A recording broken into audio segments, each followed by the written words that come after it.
Napakalaki mga bossing. Ayan. Halos nasa 5 kilo po. Imelda fish. Maya-maya po kung tawagin dito sa amin. Didiskarte na natin to. Thank you, Tito Grace. Kasi nga may malagya akong isda galing to sa'yo eh.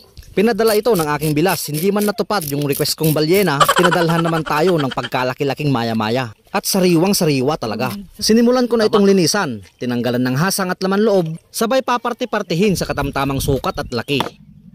Ito na mga boss yung parting sasampalukan natin. May parting ulo.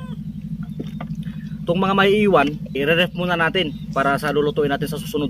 Maraming pwedeng luto sa isdang ito. Pwedeng pinirito, sweet and sour, adobo at ginataan. Pero dahil mainit at maasim na sabaw ang hanap ng aking bibig, kaya't sinigang ang unang sumagi sa isip.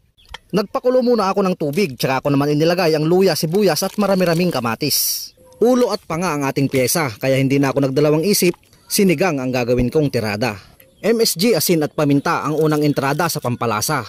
At 2 tinarintas na tanglad para pangtanggal naman ng lansa. Pakukuluan sa loob ng 30 minuto at hahayaan lamang natin itong maluto. At muli hindi ako pinahiya ng aking panansya. Tamang-tama lahat ng nilagay kong pampalasa.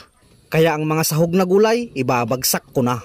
At dito naman ako manghihiram ng asim sa naprosesong sampalok. Mabisa rin ang kamyas, bulaklak o talbos at sariwang bunga ng sampalok. Maniwala ka sa akin dahil subok na subok ko na. O mga bossing, luto na po ang ating napakasarap at napakasustansyang sinigang na ulo at panga ng maya-maya. Primera klase mga bossing.